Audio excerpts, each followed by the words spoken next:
नमस्कार, मैं हूं अविनाश। आप देख रहे हैं हमारी खास पेशकश उपचुनाव और बागियों पर नजर। जी हां, उपचुनाव की आहट जो है आने लगी है मध्य प्रदेश में और सरगर्मियां भी बहुत तेज हो गई हैं और इसी के साथ सिलसिला शुरू हो गया है दल बदल का। एक दूसरे के खेमे में ऐसे सेंधमारी कहें या रिवायत जो होती है चुनाव के दौरान इस तरह के मंजर देखने को मिलते हैं, ये बात कहें, लेकिन दोनों ही दलों से एक दूसरे के दल में आने जाने का सिलसिला जो है इस वक्त तेज हो चुका है। कांग्रेस भी डैमेज कंट्रोल में जुटी हुई है और बीजेपी के भी जो है माथे पर चिंता की लकीरें हैं कि उसके भी कई नेता जो हैं दल बदल कर कांग्रेस के पाले में जा चुके हैं। तो ये दौर अभी भी चल रहा है और यही है हमारी चर्चा का विषय। और इस पर हम चर्चा के लिए हमारे साथ खास मेहमान मौजूद हैं। बीजेपी प्रवक्ता राजू मालवी हमारे साथ जुड़ेंगी, कांग्रेस प्रवक्ता ब्रजेश पांडे हमारे साथ हैं और वरिष्ठ पत्रकार पंकज पाठक जी हमारे साथ जुड़ेंगे। तो चर्चा का आगाज करते हैं। तो कुल जमा मध्य प्रदेश में उपचुनाव का घमासान शुरू हो गया है।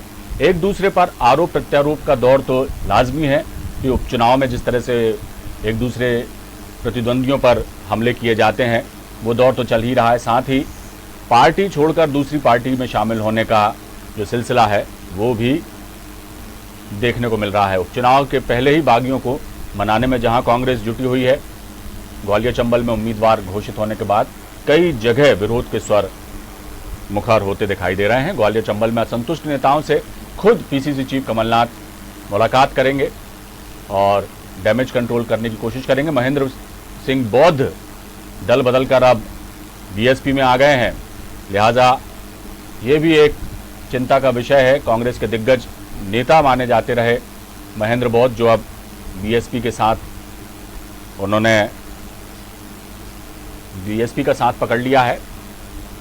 इसके पहले बीजेपी का दामन छोड़कर पूर्व विधायक पारुल साहू भी कांग्रेस में शामिल हुई हैं। अभी हाल ही में कुछ दिन पहले खुद पीसीसी चीफ कमलनाथ ने उन्हें कांग्रेस की सदस्यता दिलाई।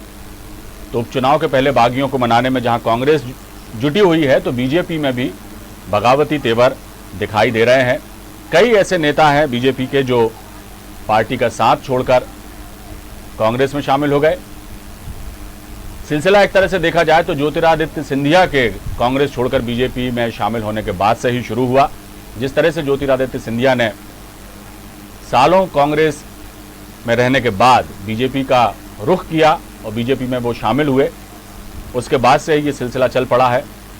उन्हीं के साथ कई कार्यकर्ता कांग्रेस के बीजेपी में शामिल हुए और बीजेपी ने तो खास तौर से ग्वालियर चंबल संभाग में सदस्यता अभियान चलाया।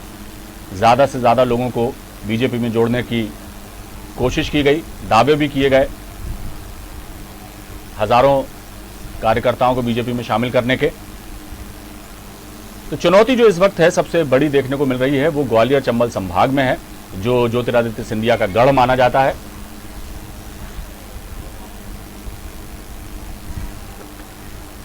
दोनों ही पार्टी के दिग्गज जो है जुटे हुए हैं कि हर हाल में सीटें जीतने का दावा भी किया जा रहा है दोनों दलों की तरफ से।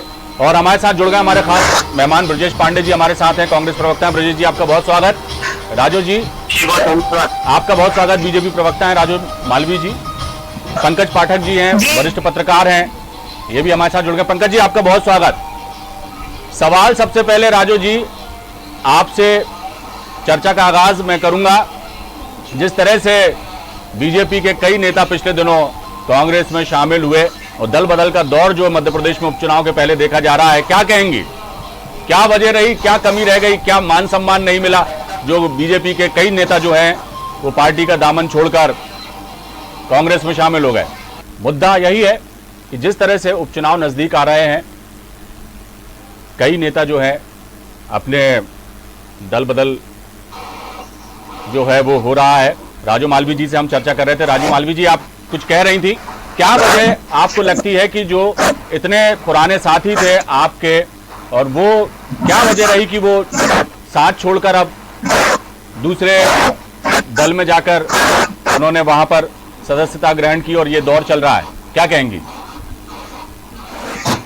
जनता पार्टी में जो भी निर्णय होता है वो सामूहिक निर्णय होता है और अगर सामूहिक निर्णय उन लोगों को स्वीकार नहीं करता इसलिए वो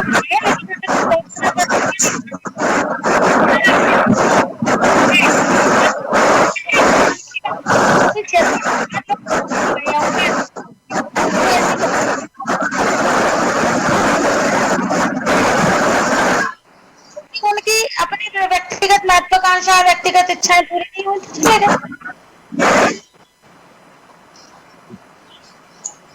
सालों से सत्ता में है, केंद्र में आपकी सरकार है जी, उसके बावजूद भी यदि कुछ नेता आपका साथ छोड़ के जाते हैं तो इससे क्या माना जाए? पार्टी के बीच अंतर्कलह माना जाए अंदरूनी, या क्या वजह है कि उनका मन नहीं लग रहा पार्टी में, या उनकी सुनी नहीं जा रही? कई बातें हो सकती हैं जिससे आहत होकर इस तरह के निर्णय वो ले रहे हैं जी। क्लियर नहीं है। ये जो दौरा चल रहा है मध्य प्रदेश में उपचुनाव को देखते हुए, जो दल बदलने का सिलसिला चल पड़ा है, दोनों ही पार्टियों में कई ऐसे नेता हैं जो दल बदल रहे हैं। कांग्रेस के दिग्गज नेता माने जाने वाले ज्योतिरादित्य सिंधिया जब बीजेपी में शामिल हुए उसके बाद से ये सिलसिला चल पड़ा, और अभी भी जो है डैमेज कंट्रोल में जुटी हुई है पार्टी। महेंद्र बौद्ध भी बीएसपी में शामिल हो गए। क्या वजह है कि ये असंतुष्ट हैं, या इनके मन में ऐसी कौन सी बात है जो इतने सालों तक पार्टी में रहने के बाद अब छोड़ रहे हैं पार्टी? क्या कहेंगे आप? अविनाश जी, जी अभी मैं भारतीय जनता पार्टी की काबिल प्रवक्ता की बात सुन रहा था। जब उनके बात हमारे पास टूट फूट के आ रही थी, कुछ तकनीकी दिक्कतें हैं आज आपके चैनल में, लेकिन सबसे बड़ी बात यह कि जिस तरह से भारतीय जनता पार्टी ने खरीद फरोख्त करके मध्य प्रदेश में पिछले दरवाजे से षड्यंत्र करके अपनी सरकार बनाई और लोकतंत्र का कत्ल किया, उसके बाद भारतीय जनता पार्टी को ये बात अच्छी तरीके से पता है कि आने वाले 28 सीटों के उपचुनाव में उनकी बुरी तरह से शिकस्त होनी है। इसीलिए भारतीय जनता पार्टी इसी कड़ी में आज समाजवादी पार्टी के कुछ लोगों को, सवर्ण समाज पार्टी के लोगों को, लोक जनशक्ति पार्टी के लोगों को भी ग्वालियर चंबल संभाग में सम्मिलित कर लिया, क्योंकि ये हारी हुई लड़ाई लड़ रहे हैं। जनता जनार्दन का आशीर्वाद और जनरल परसेप्शन इनके खिलाफ है पूरी तरह से। कोरोना में ये फेल हुए हैं, उसके बाद मध्य प्रदेश में महंगाई चरम पर है, महिला उत्पीड़न की घटनाएं लगातार बढ़ रही हैं, किसानों की आत्महत्या की घटनाएं आ रही हैं, बेरोजगारों के लिए इनके पास कोई पॉलिसी मैटर नहीं है। इन सब चीजों को लेके भारतीय जनता एक बात है, ये कि तमाम बातें आप जो कह रहे हैं ये हो चुकी हैं कई बार चर्चाओं में भी, और अक्सर इन तमाम मुद्दों पर जो है प्रतिक्रियाएं भी आती रही हैं, लेकिन मौजूदा दौर में जिस तरह से हालात बन रहे हैं, जैसे महेंद्र बौद्ध भी शामिल हो गए आपके बहुजन समाज पार्टी में, तो ये क्या वजह है?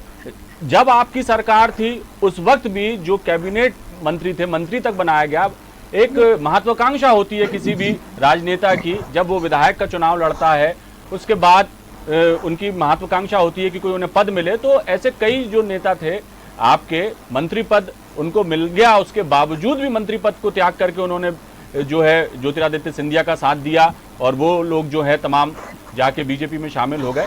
तो इतना सब कुछ होने के बावजूद भी यदि कोई व्यक्ति सब कुछ मिल जाने के बाद भी यदि पार्टी बदलता है तो उसको क्या कहेंगे?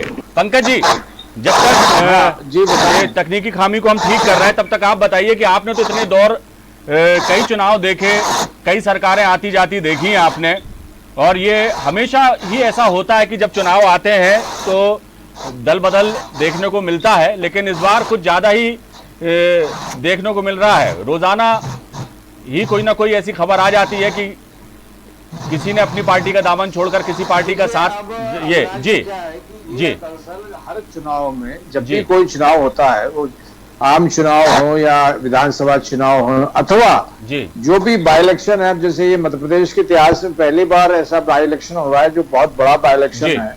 इन उपचुनाव में भी प्राय, बल्कि मैं कहता हूं कि अगर एक सीट पे भी चुनाव जब होता है उपचुनाव, तो ये देखा जाता है कि ये एक रस्म अदायगी की हो गई है कि दल बदल होगा। दल बदल करवा कर जो है ये एक प्रकार से एक वातावरण का निर्माण करते हैं, और कुछ नहीं है इसका, कोई बहुत ज्यादा इसका महत्व नहीं है। कुछ थोड़े से लोग जो होते हैं जो हर बार यहाँ से वहां और यहाँ से वहां वो जाते रहते हैं, पता भी नहीं चलता कौन लोग होते हैं, वो कब इधर आ गए कब उधर चले गए, और ये एक चलता रहता है प्रजातंत्र में। अब ये प्रजातंत्र है तो प्रजातंत्र में सबको छूट है कब वो उचक के यहाँ जाएंगे, कब वो उचक के वहां चले जाएंगे, और इनका कोई महत्व नहीं है। और राजनीतिक दलों में ये भी देखा गया है कि कोई कितनी भी बार पार्टी छोड़ के बीजेपी में चला जाए या कोई भी कितनी बार छोड़ के कांग्रेस में चला जाए, इसका भी कोई महत्व नहीं है। हमेशा हर पार्टी में अपने दरवाजे खुले रखे हुए, आने के लिए भी और जाने के लिए भी। तो ये जो विचारधारा का जो जब ह्रास होता है, जब गिरावट आती है, तो प्रजातंत्र में इस प्रकार की चीजें बहुत ज्यादा दिखाई देती हैं। अब जैसे आपने कहा कि महेंद्र बौद्ध हैं, महेंद्र बौद्ध को कांग्रेस में क्या नहीं मिला, गृह मंत्री मिले होगा। अब उसके बाद भी अगर ये स्थिति बनती है उनके साथ कि उनको बसपा में जाना है, तो स्वतंत्र हैं। उन्हीं के क्षेत्र के जो है राजेंद्र भारती भी हैं।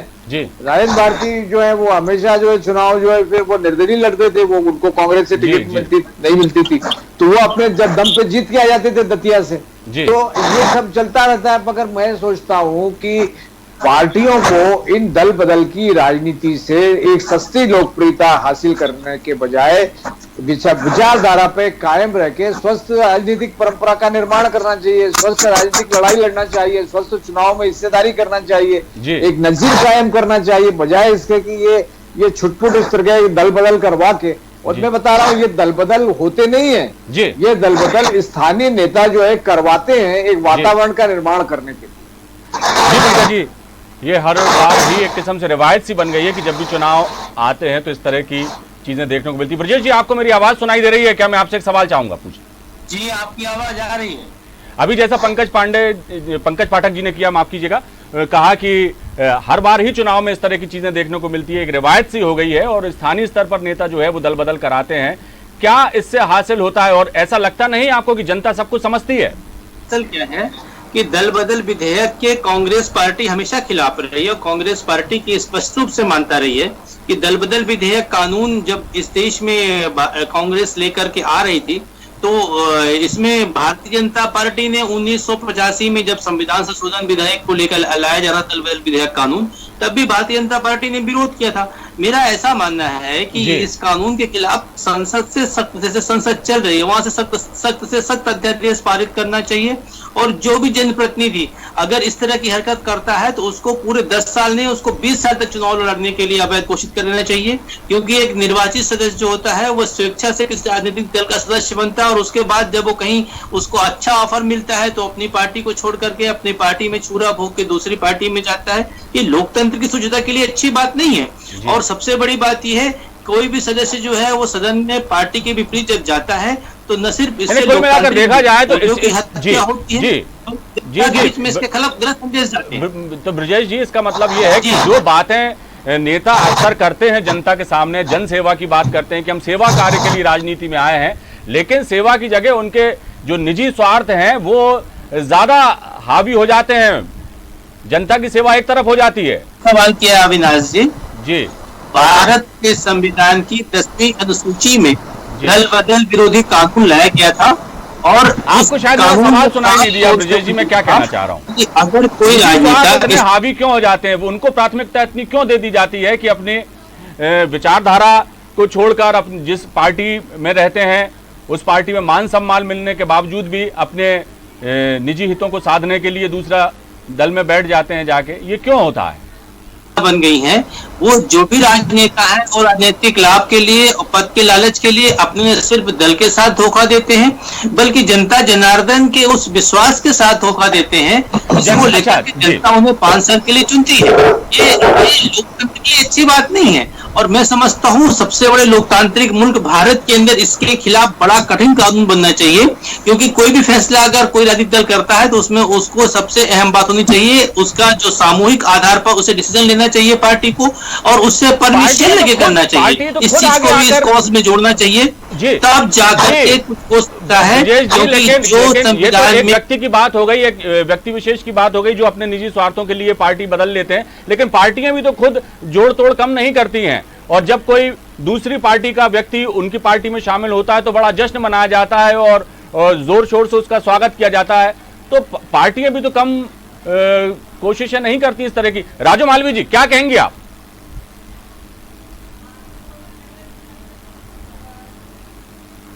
राजू जी, आपको सुनाई दे रही है मेरी आवाज? हाँ, मुझे आपकी आवाज सुनाई दे रही है अविनाश जी। देखिए, ब्रजेश पांडे जी की सरकार चली गई, इसलिए ब्रजेश पांडे जी बहुत आहत हैं। लेकिन वो ये भूल गए कि डिबेट में आने से पहले अपने आकाओं से जरा पूछ लेते कि 60-65 साल तुम ही बैठे थे सरकार में, तब कुछ क्यों नहीं कर लिया।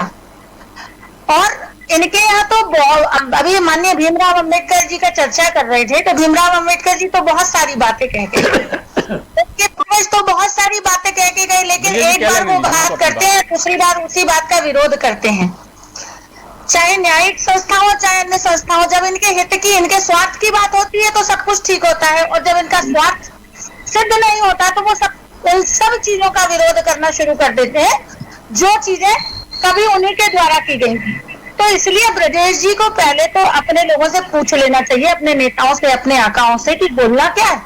क्योंकि 60-70 साल आप जिस चीज को ठीक कर सकते थे आपने नहीं किया, लेकिन आज जब ऐसी एक परिस्थिति ऐसी बनी, और मैं कहूंगी कि वो परिस्थिति इस परिस्थिति से बहुत भिन्न है कि 22 लोगों ने, जिनमें अनेक कैबिनेट मिनिस्टर थे, जी इस्तीफा दिया, और इस्तीफा देकर के उन्होंने ये कहा कि यह सरकार प्रदेश का भला नहीं कर सकती, इस सरकार ने पूरे प्रदेश का बंटाढार कर दिया और इसलिए हम इस्तीफा देते हैं। ये बहुत बड़ी बात है अविनाश जी, छोटी बात नहीं है। ये कैबिनेट मिनिस्टर अपना इस्तीफा देकर, एक चुना हुआ जनप्रतिनिधि विधायक अपना इस्तीफा देकर आता है कि यह सरकार प्रदेश का भला नहीं कर सकती, इसके द्वारा मैं जनप्रतिनिधि जो बना था उस जनप्रतिनिधि तो आपकी पार्टी पर लगते हैं निर्वाह। राजू जी, इस मामले में तो आरोप आपकी पार्टी पर लगे हैं, बीजेपी पे, क्योंकि बीजेपी का ही पूरा रचा हुआ ये सारा खेल था। जी, चुनाव में जीतेंगे हारेंगे ये जनता का फैसला हुआ, लेकिन जनता के साथ उन्होंने अपनी बात रखी। आपने जिन विषयों के लिए, जिन मुद्दों के लिए मुझे चुना था, मैं उनको करने में इसकी सरकार जो वो सारे काम। चलिए, पंकज पाठक जी से अंतिम प्रतिक्रिया ले लेता हूं। काफ़ी तकनीकी दिक्कतों की वजह से डिस्टरबेंस हो रहा है और ये चर्चा जो है लगातार, अब जब तक चुनाव हो नहीं जाते ये मुद्दा कई बार उठेगा। पंकज जी क्या कहेंगे? हमेशा ही जो है सवाल अनुत्तरित रह जाता है इस मामले में और एक दूसरे पर आरोप प्रत्यारोप का दौर शुरू हो जाता है, लेकिन यदि सभी दल अपने अपने गिरेबान में झांक के देखें तो दूसरों पर लांछन लगाने से पहले खुद भी देख लेना चाहिए कि उनकी पार्टी में क्या हो रहा है, क्यों, क्या वजह है कि लोग उनका दामन छोड़कर दूसरों के पाले में जा बैठे। देखिए दोनों ही अविनाश जी को देखना चाहिए। जी अविनाश जी, किसी भी पार्टी का लोकतंत्र में हमारे यहाँ जो व्यवस्था बनी हुई है अभी, उसका जो चरित्र इन लोगों ने बना के रखा है लोकतंत्र का, उसमें किसी की दिलचस्पी नहीं है कि इस पे दल बदल पे कोई कठोर कानून बने। कांग्रेस का इतिहास रहा है कि जब भी कांग्रेस जो है सत्ता से बाहर रही है, उसने जो है दल बदल कानून का जो है समर्थन किया है और कठोर कार्रवाई की और कठोर कदम उठाने की मांग की है। आप मुझे बताइएगा कि कांग्रेस आज जब केंद्र में और राज्यों में, अधिकांश राज्यों में सत्ता में नहीं है और वो चाहती है कि दल बदल, क्योंकि अब दल बदल होने का सबसे बड़ा लाभ जो है भारतीय जनता पार्टी को मिल रहा है या उसके अलाई को मिल रहा है लाभ। तो ऐसी स्थिति में कांग्रेस को मांग करना चाहिए, अगर वो वास्तव में इस बात पर गंभीर हैं कि दल बदल पे एक कठोर कानून बने, तो वो सर्वदलीय बैठक बुलाने की मांग करें, इस पे सर्वानुमति कायम करवाएं वो सरकार के साथ, अन्य पार्टियों के साथ, वो इसको अभियान के रूप में चलाएं देश में। इस पे राष्ट्रीय बहस भी नहीं हो रही है, अभियान तो छोड़िए, बहुत दूर की बात है। इसके अलावा चुनाव आयोग ने उन्होंने क्या कोई ठोस कदम उठाया है? देखिए, एक चिट्ठी लिखने से काम नहीं चलता। इसके अलावा उन्होंने सुप्रीम कोर्ट में कोई पहल की है क्या? कुछ नहीं किया। कांग्रेस ने दल बदल कानून में, जबकि दल बदल के द्वारा कांग्रेस की सरकारें गिरी हैं, उसके बावजूद कांग्रेस ने कभी इस पे कोई ठोस कदम नहीं उठाया, तो इसका मतलब ये है कि ये उदासीनता है। अच्छा, इसके अलावा जब कांग्रेस खुद सरकार में रही तो खुद ही इन चीजों को बढ़ावा देती आई है। भारतीय जनता पार्टी के लिए ये अभी तो इसलिए बहुत खुशफहमी की बात है कि भारतीय जनता पार्टी राज्यों में भी सरकार में है, गठबंधन की सरकारों में भी है, केंद्र में भी सरकार में है, तो दल बदल कानून की जो लचरता है उसका पूरा फायदा उठा रही है। अब तो हालांकि कानून को सख्त किया गया है, काफी पहले की तुलना में बहुत सख्त कानून बना है। वो सन 84, 80, 84, 85 के दौर में जो आयाराम गयाराम की स्थिति थी 70-80 के दशक में, वो स्थिति अभी नहीं है। लेकिन अब स्थिति ये हो गई है कि पहले के जमाने में तो पूरी की पूरी सरकार, अब आप शरद पवार से बड़ा उदाहरण क्या हो सकता है जी, कि जब पूरी सरकारें जो है वो बदल जाती थी, पूरी कैबिनेट चली जाती थी। लेकिन अभी सबसे बड़ी चीज यह है कि 28 सीटें खाली हो, 2-3-4 सीटें को छोड़ दीजिए, इसमें विधायकों क्या लगता है पंकज जी, लेकिन बल्क में, थोक में विधायक जब पद से इस्तीफा दे देते हैं तो मैं सोचता हूं कि अब ऐसे कानून को बनाने की जरूरत है कि विधायक या सांसद कभी भी दल बदल करने का सपने में भी न सोच सके। ये कानून बनाने बिल्कुल बहुत जरूरी हो गया है। और रहा सवाल यही है कि जब राजनीतिक दल इस कानून की लचरता का जिस तरह से फायदा उठाते हैं, उसमें जो सख्त प्रावधान नहीं उनका फायदा उठाकर जब उनके राजनीतिक लाभ सिद्ध होते हैं, तो कोई भी दल क्यों चाहेगा कि इस तरह का कोई कठोर कानून बने। और चर्चा का जो समय है हमारा समाप्त हो गया है, और ये ऐसा मुद्दा है कि इस पर लगातार अभी हम कई बार इस मुद्दे को उठाएंगे और चर्चा करेंगे। उपचुनाव जब तक हो नहीं जाते तब तक अभी और भी कई चीज़ें देखने को मिलेंगी, देखना दिलचस्प होगा। बहुत बहुत शुक्रिया राजू जी आपका हमारी इस प्रोग्राम में शामिल होने के लिए। ब्रजेश पांडे जी आपका बहुत शुक्रिया। पंकज पाठक जी आपका बहुत बहुत शुक्रिया। उपचुनाव और बागियों पर नजर इस खास पेशकश में फिलहाल इतना ही। दीजिए इजाजत, बने रहिए आप हमारे साथ। नमस्कार।